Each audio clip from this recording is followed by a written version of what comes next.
A turning point for South Africa, a crossroads for Israel, for Palestine, for Gaza, and an epoch-defining moment for the International Court of Justice. Today, in this episode, I will analyze the ICJ's recent ruling on the case brought for the indication of provisional measures by South Africa against Israel concerning the Genocide Convention. My name is Dr. Sizwe Mpofu-Walsh. If you're new around here, I'm an Oxford PhD. I'm a lecturer at Wits University in South Africa, and I'm a broadcaster.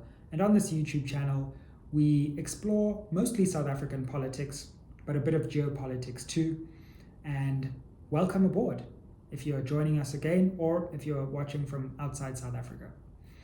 Now, in today's episode, I'm going to do two things. The first thing I'm going to do is analyze the judgment so that you can get your head around what it means, exactly what was said. Was it a decisive victory for South Africa? Was it a victory for Israel? Or was it something in between? Now, when I do that, I'm not just going to tell you what the court said and show you a clip of what the judge said, because you can watch that yourself. I'm going to actually try and analyze it for you, give it to you in a slightly different order so that you can truly make sense of the importance of this judgment. Second, what I'm going to do is I'm going to then analyze some of the implications, the geopolitical implications for Israel, the US, the UK, Canada, those states that have backed Israel in this moment. Also for South Africa, what this moment means, as in some ways it basks in the glory of being the state that has brought this case successfully to the ICJ, at least at this stage, but also as it may face significant blowback and countermeasures for taking such a strong stance and embarrassing so many different powerful nations. I'll also look at some of the South African implications. If you're particularly interested in how this maps out into South African politics, why South Africa brought this case, and what it means, I'll also get into that. Before I start though, I just want to situate this case. I did a previous video, which I'll link to, where you can see exactly what this case is about. But for those who are just watching this video, this case is really the first part in a much longer legal battle that will take place at the International Court of Justice. What is the International Court of Justice? Effectively the world's highest court linked to the UN. It's not the International Criminal Court. That's for individuals. The International Court of Justice is largely for state versus state disputes. And we have South Africa here, we have Israel. So we're at the world's highest court, and this case is a provisional measures case. Now, what does all that mean? Now, in any court, in any country, there are often mechanisms for urgent interim relief. So let's say there's a murder that's happened, and it's going to take a long time for the court to figure out whether this murder has happened or not.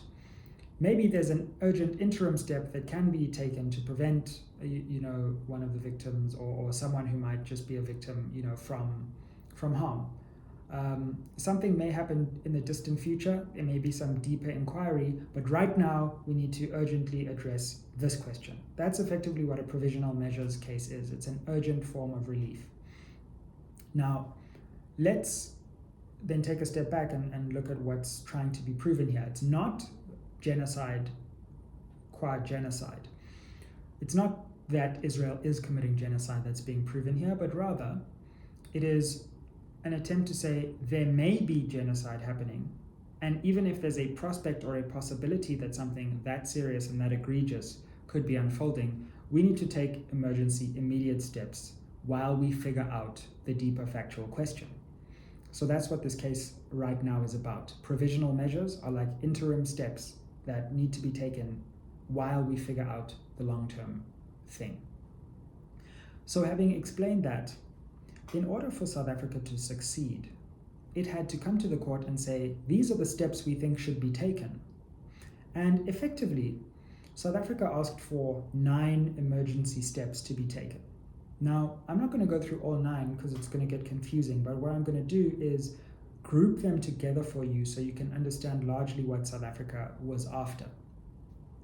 The first set of claims or provisional measures that South Africa was after, we could group under a ceasefire, basically. So South Africa asked for, and I think the exact quotation is, the immediate suspension of military operations, Israel's military operations in Gaza.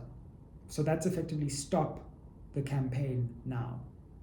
And then there was a set of that, which was the provisional measure 2, which is still in this bucket of a ceasefire, which is anyone connected to Israel should make sure, basically, that that happens. So that's the first bucket of things South Africa asked for. Immediately stop the campaign in Gaza now. Secondly, there was a second raft of provisional measures, which we could see as prevention of genocide provisional measures.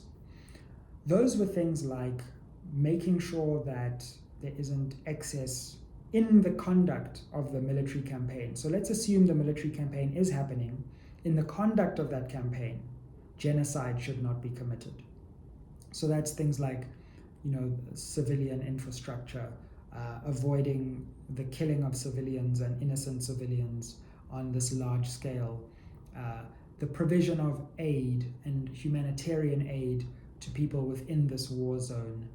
And so you can see that there's those set of provisional measures which are, okay, if there's a campaign happening, can it happen within the confines of the Genocide Convention? And then there was a set of provisional measures which were about effectively those people who maybe weren't necessarily on the ground pulling the triggers, but had been part of making genocide more likely. So that's like incitement to genocide. That's like being an accomplice to genocide. That's like the state of Israel needing to punish people who had said things that could be construed as genocidal. So that's like the third bucket of things that South Africa was looking for.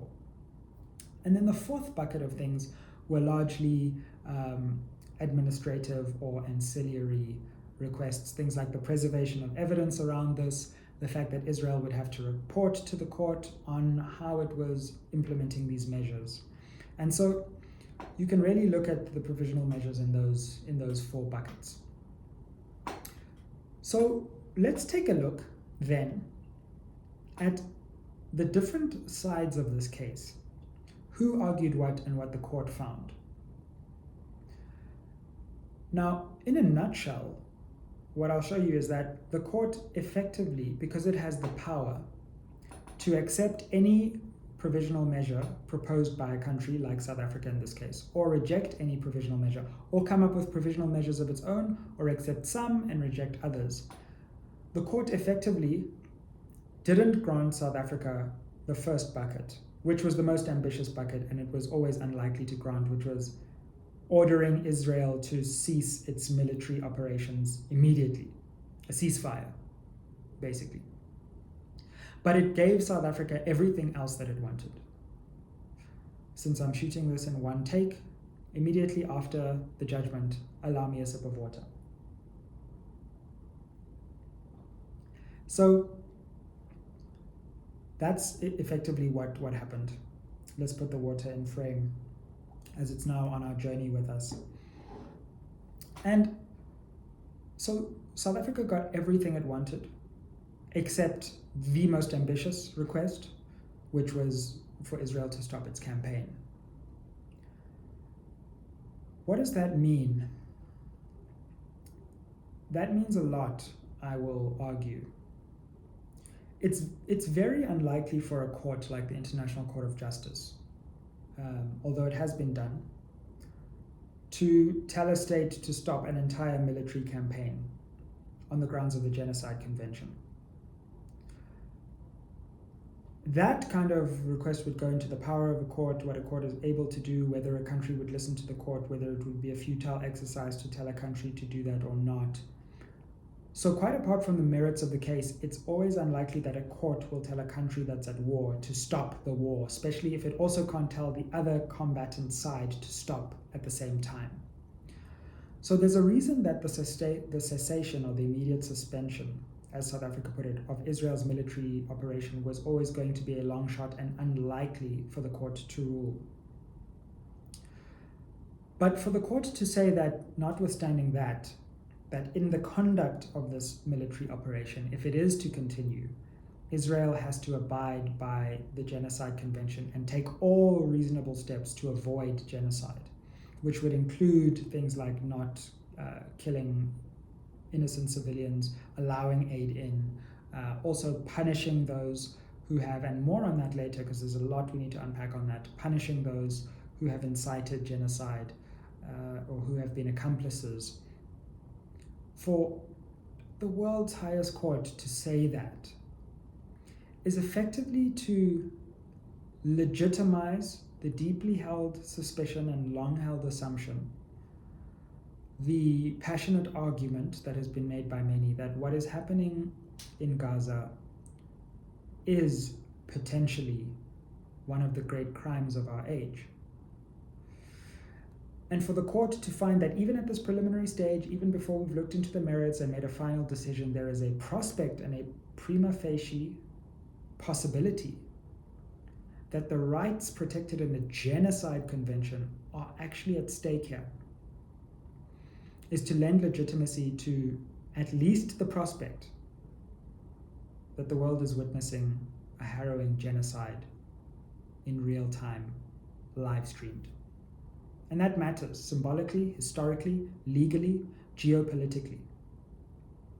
So even if there's no ceasefire, the fact that the acts and the intention behind those acts could be plausibly construed by some of the world's most intelligent, storied, erudite, and learned judges in their respective countries and in the world means that it's no longer reasonable to dismiss this claim of genocide outright.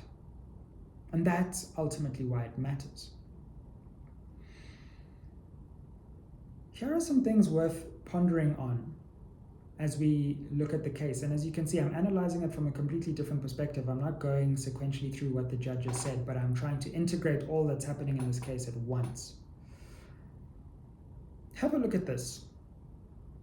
On some of the provisional measures, now the votes were like 15-2 in favor of South Africa's case in most cases.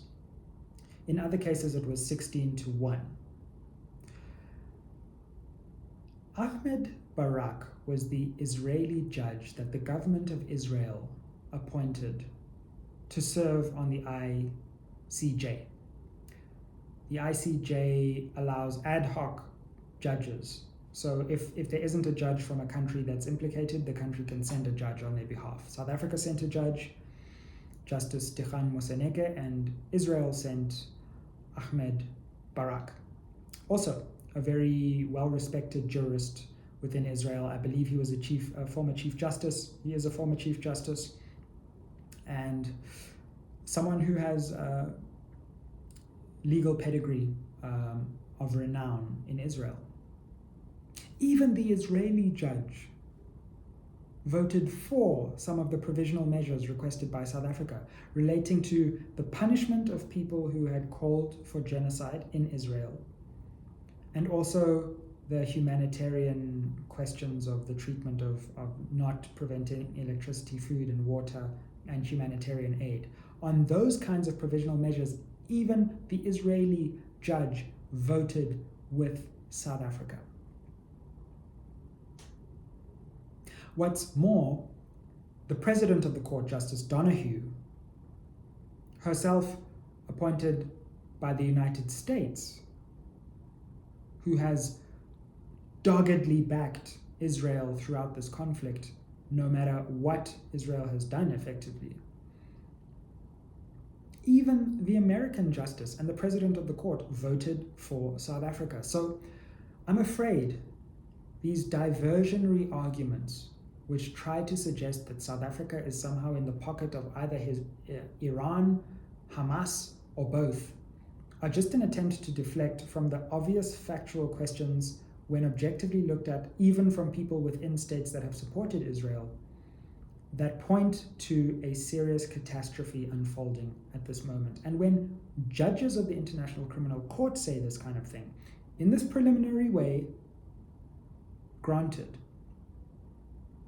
then it means it has to be taken seriously by all people looking at this objectively. And that's why it matters. Did Israel lose everything? No. Did South Africa win everything? No. South Africa didn't get everything it wanted, but it got most of what it wanted, and it got everything it probably expected. And so, ultimately, the court said, South Africa, you have the power to be here because you're a signatory to the Genocide Convention, and so is Israel, so you can bring this case. The court said, South Africa, we as a court have the power to hear this case, which is jurisdiction, because there really was a dispute, as South Africa claimed there was, and against what Israel suggested.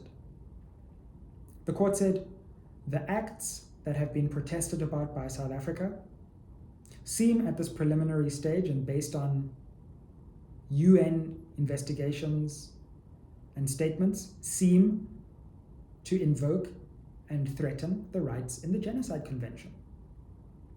The statements of intent that we saw from people like Israeli President Herzog, from Israeli Defense Minister Gallant, from then Israeli Minister of Energy Katz, are really worrying, harrowing, and horrifying. And despite the interpretational wizardry that was employed by Israeli lawyers in trying to explain away these statements as if they somehow conformed with international law or were the product of some kind of misunderstanding, the court ultimately found that when we take the acts and we take the statements together, there is a plausible threat to the rights that are supposed to be protected in the Genocide Convention. No, this is not about parking fines. This is not about dog licenses, people. This is about the highest court in the world talking about the plausibility of the worst possible crime. And South Africa proving its case at this stage sufficiently to go to the next stages of inquiry. So that's effectively what the case was about. You'll see I've gone in a different order. I haven't gone sequentially, but if you understand that, you understand the case and you understand where we are in the case. I just want to say, curiously, the only judge that voted against these provisional measures was Judge Sebutinde from Uganda. Judge Sebutinde, did you not get the memo? Judge Sebutinde, what happened? Judge Sebutinde, it's just not a good look. Judge Sebutinde, can we talk from an African perspective about your reasoning and why the Israeli judge voted in favor of certain provisional measures and you voted against what the Israeli judge was even saying? So Judge Sebutinde, I'm afraid, I think comes out of this as a curious case of sticking out like a judicial sore thumb on this matter. And as Africans, we probably do need to have a serious conversation about how it came to be that we have been and become so divided, not on the Israeli-Palestinian issue as a whole, but just on the situation in Gaza right now. Let's leave aside the complexity of the whole issue. I want to talk about some implications of this judgment now that we've got an understanding of this case. So let's go on to part 2.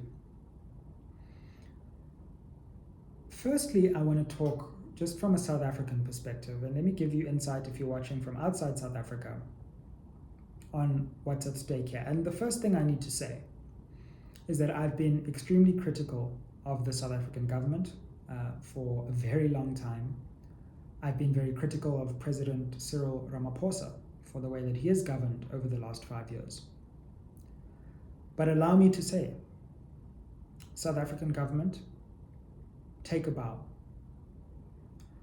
Cyril Matamela Ramaphosa, His Excellency, President Ramaphosa, take a bow. Minister of International Relations and Cooperation, Naledi Pandor, who has approached this question with erudition, with a fierce and unmatched independence in the face of great international pressure, and with a commitment to the best traditions of South African foreign policy. Dr. Naledi Pandor, take a bow.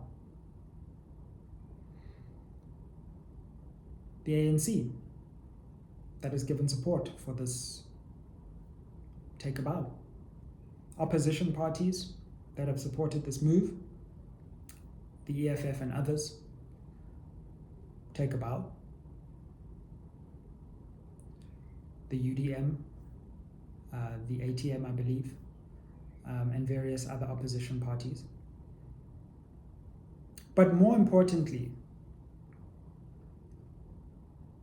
the South African people, who have created a political climate despite our country's myriad challenges, despite our ailing economy, and despite many governmental failures, who have said, we know that we are struggling and suffering enough, but we also support publicly and our government in creating a climate where they had to act. Ultimately, I think I speak as a South African, but I feel like many people around the world are also looking at us and saying, take a bow. Because governments don't just do things that they think their people will oppose all the time. So I think this is clearly a victory for the South African government. And internally, I think it's a victory for the ANC and those parties that have supported this move. Because now there's been an independent verification of this very risky step that was taken. And those who opposed it now stand on the outside of not just the ANC or not just those who support Palestine and Gaza, but the world's smartest judges. And it's awkward. There is a little irony that I do want to focus on here, as I've already sung the praises of the South African government. But I did just want to note that now that we've agreed that withholding electricity and water from a civilian population on a mass scale is a really harrowing and horrible thing to do, can we stop doing it in our own country? I'm not equating the two situations at all. The horrors of what's going on in Gaza are the product of a war zone and different intentions. But the fact of the matter is that South Africans in the poorest areas of our country, never mind that, everywhere, have also experienced the withholding of electricity and water. Maybe not on the same scale and for the same kinds of durations, but just because it has happened as a result of governmental ineptitude doesn't make it any better or worse for the people on the receiving end of that. So I'm just saying it's ironic for me that we've scored this amazing victory, which is a great victory, but in our own country, we still have people suffering greatly through our own governmental ineptitude, and there's an irony that has to be pointed out. Let's talk about some of the implications for global politics. This is not good for the United States. This is going to hurt. This is not good for Israel. This is terrible for Israel. This is embarrassing for the United Kingdom and Canada. And I'll tell you why there are further implications, because even though it's difficult to enforce a judgment, and we've seen countries thumbing their noses at the International Court of Justice before, Russia being one, for example, at this provisional measures stage, there was an adverse order against it and it pretty much ignored it. But there are domestic laws which reinforce international laws. And so there are domestic laws in the United Kingdom, in the United States, in Canada, that compel the Canadian government not to do anything that, and these other governments not to do anything that would forward potential genocide. And so there may well be domestic legal mechanisms that begin to kick in that may be used in these countries to compel their governments to take certain actions which would be legally binding domestically, even if the international nature of legally binding judgments is often tenuous when it comes to the practical implications on the ground. Having said that, what I think we are going to see is a concerted defensive campaign from Israel, probably from the United States, and maybe even the United Kingdom, Canada, and various other states that have supported this military operation in pretty much all its forms. An attempt to discredit South Africa, an attempt to discredit the International Criminal Court, and to discredit other bodies of the United Nations. And I think that that's firstly deeply misguided, secondly hugely counterproductive, and thirdly gravely hypocritical. And let me explain why.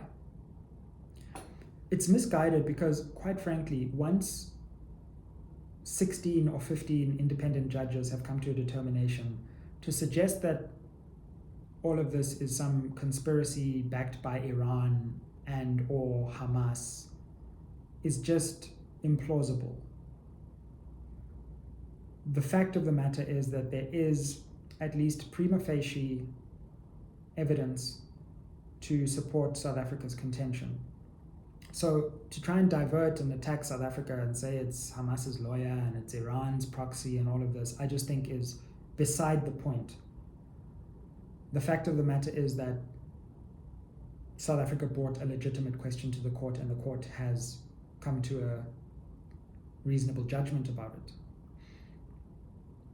To attack the court, I say, would be counterproductive, because the so-called rules-based order on which the United States, the United Kingdom, Canada, Germany, Western Europe, many powers within NATO, this order on which they have placed so much emphasis has now found in many ways against them. Will they criticize the order that they have built, or will they take a look at their actions and try to bring them further in conformity with international law? If they undermine the credibility of the International Court of Justice, which alternative body would they propose to look objectively at international disputes? And if in the future they prevail in the International Court of Justice, what will they do if they've undermined its credibility? So that's the stark decision that now lies before those kinds of states. And it's an interesting question what will happen with public opinion inside those states. I suspect they will sadly marshal populist rhetoric to condemn both South Africa, the United Nations, and the UN and its court. But there will be a segment of the population which will feel emboldened that even within these Western circles, that this question is a serious one that needs a change in the direction of policy, at least in this immediate crisis. By the way, there is a deeper case also coming before the International Court of Justice, brought by, I believe, the League of Arab Nations, which looks at a much wider panoply of questions surrounding whether we can describe this as an occupation, whether there is, in fact, apartheid happening within Israel. And that case is coming before the International Court of Justice, and there will be an advisory opinion on the deeper, more fundamental questions of this conflict and the underlying conflict between the Palestinian and Israeli people. So look out for that, because that's coming down the line too. And the intersection of those two cases, I think, will be particularly interesting, because you'll have a genocide case about this particular military operation, but you'll also have an international court ruling on the wider Israeli-Palestinian conflict, actions of the Israeli state, and whether they also are in conformity with international law more deeply. So I think there's certainly a domestic political win in South Africa for the ANC. They will marshal this for their election campaign, and hey, they're allowed to because they did score a win on this. They have enough losses on other questions that it will still be a very serious and difficult election for them to wage. That's ultimately what I think you need to know about this International Court of Justice judgment. I've surveyed the judgment, looked at it from multiple perspectives. I've looked at some of the implications in South Africa and geopolitically. Drop me a comment down below. What do you think about this case? What do you think about the judgment? What do you think about South Africa's actions? What do you think the implications will be going forward? What are you feeling right now as a South African, if you're a South African watching this? If you're somewhere else in the world, what are you feeling? What do you think? What perspective can you bring from your country to bear on this issue? Like, share, and subscribe this video, and help us reach our next target of 100,000 subscribers. Thanks for watching SMWX. See you in the comments. Aye.